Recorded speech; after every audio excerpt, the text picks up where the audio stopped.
Okay, ladies, now we're on to clue 5. We're just about done, thank goodness.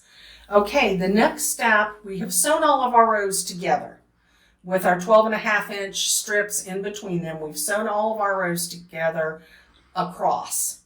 Okay, and just remember, I had 5 blocks across, but that is because I've made mine 1 row bigger. You will only have 4 blocks across and 5 down. Mine was 5 and 5, okay?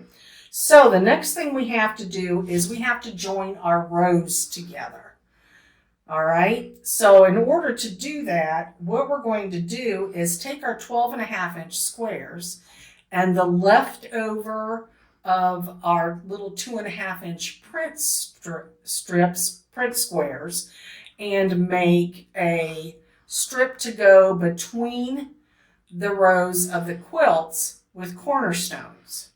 So, all right, I have already started some of this for a row so that we didn't have to wait on me to sew all of this, to film this.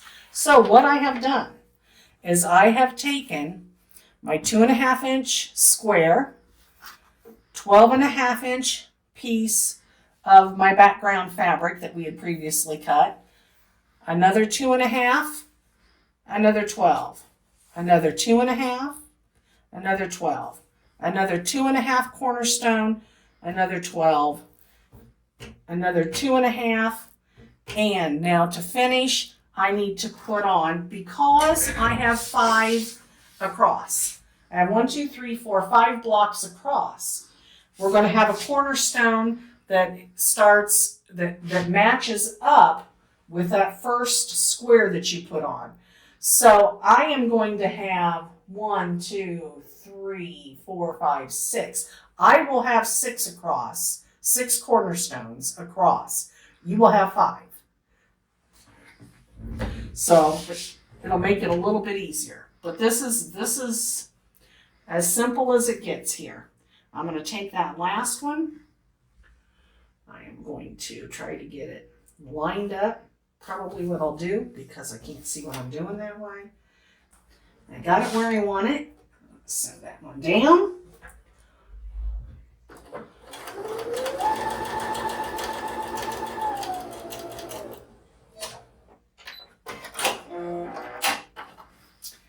Okay.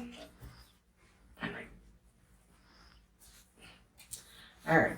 How many of these do I have? Where are we at? I think I need to stick one more on here. Let's see. 1, 2, 3, 4, 5. This is where you would have stopped right here. You wouldn't have put this last strip on. I'm sticking one more strip on because I'm goofy and had to add another row.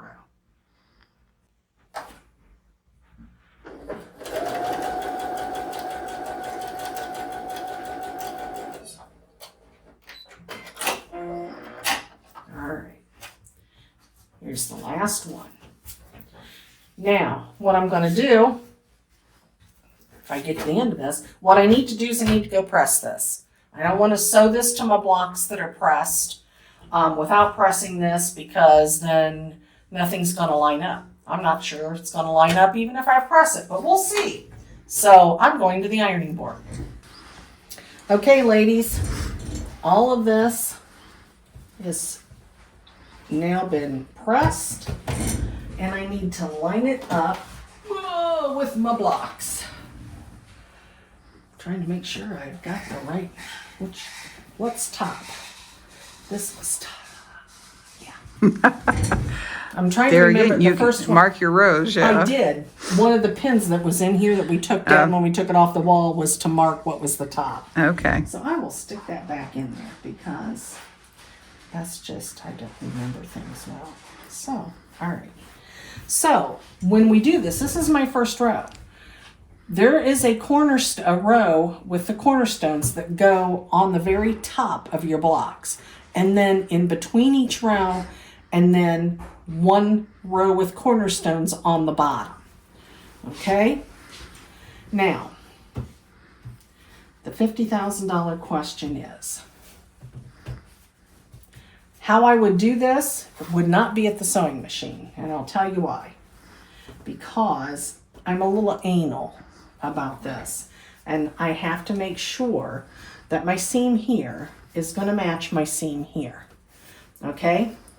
I can do it much easier if I take it either to the ironing board or my big table and do it this way. I suppose I could do it here at the machine. Okay. That right there. And I could pin. This is something that I hate to do.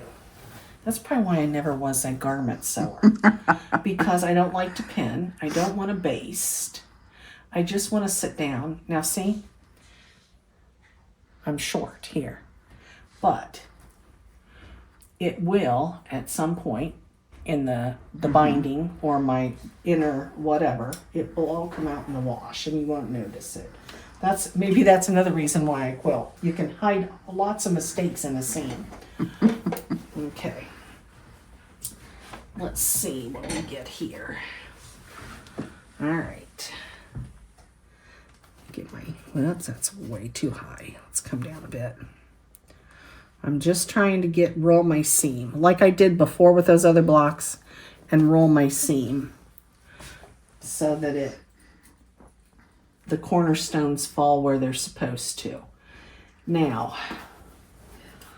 okay, this is not too bad. If you end up matching them and you get a lot of extra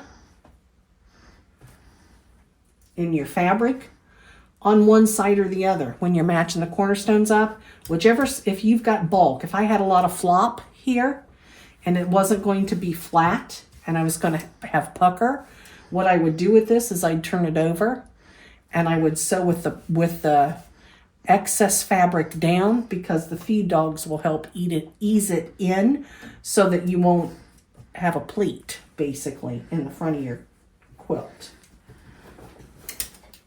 So, yeah, it doesn't hurt too to match up the other side now that I'm in the middle of this, making sure that my seams go together.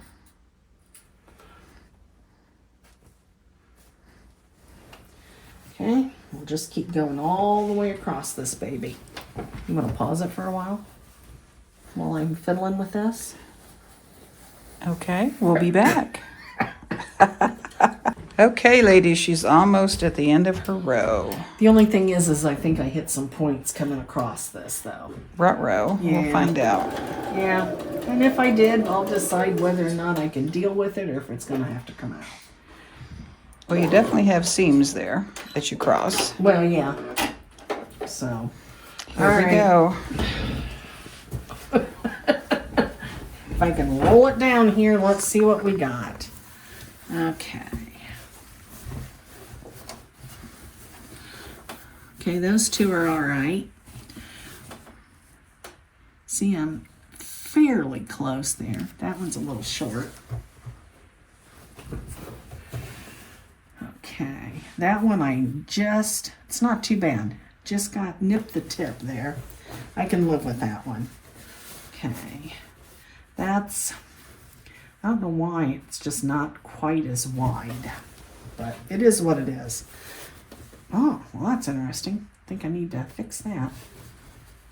See, none of these are. See, and I don't know if it has to do with my pinked, how I seamed them with my pink edge, that my square is not 2.5 or 2.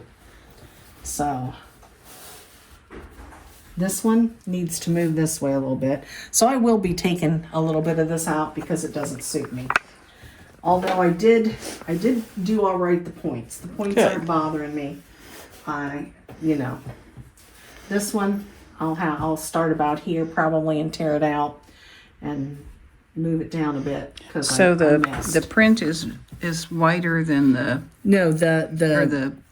the sashing's wider than the print. Yeah, the 12-inch sashing between my blocks is wider. Okay, I bet it is the pinked edge. The pinked edge, because now you can't see it once it's sewn in, but because it is 2.5 width the pinked edge. Okay. Okay, so I've got my pinking inside the line. And there's 1, 2, and right there's the dot for my half. So it is 2.5 point to point across. So that could have easily, it might have been better off if I had, when I put them together, I did it this way, put it this way instead of the pinking. So there's a tip for you. If you have your print strips that are 2.5 from tip to tip, that when you stick those in your sashing across, instead of putting them in this way, turn them and get them on your flat side. And maybe that will take care of the issue. Like I said, I might fiddle around and, wrong side. I'm all upside down now. But anyway, yeah. So that one's just a hair. I don't think I'll bother at that one for a hair, but there's a couple down here. I may just go and take them out so far back, try to readjust it and sew it back down. Okay. So this is what you're going to do. Like, this is not what you're going to do, but this is how you're going to put it together. Okay. There are mistakes. Mistakes happen when we're doing these things.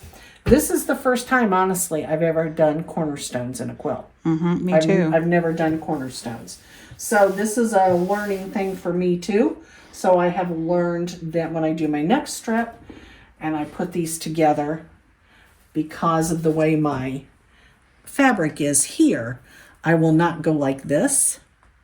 I will make sure that my flat edges are together this way. Maybe that will, and that it's centered, and maybe that will make a difference on how my sashing blocks or my cornerstone blocks go together in there. So I'm going to try that on the next strip. But this is what you're going to do. You're going to put this strip on your top row. We'll be putting another strip between this row and the next, and so on and so forth, all the way down until you have this one of these on the top, one in between each row, and one of these on the bottom of your quilt. And then your quilt top will be done. So there's the cornerstones.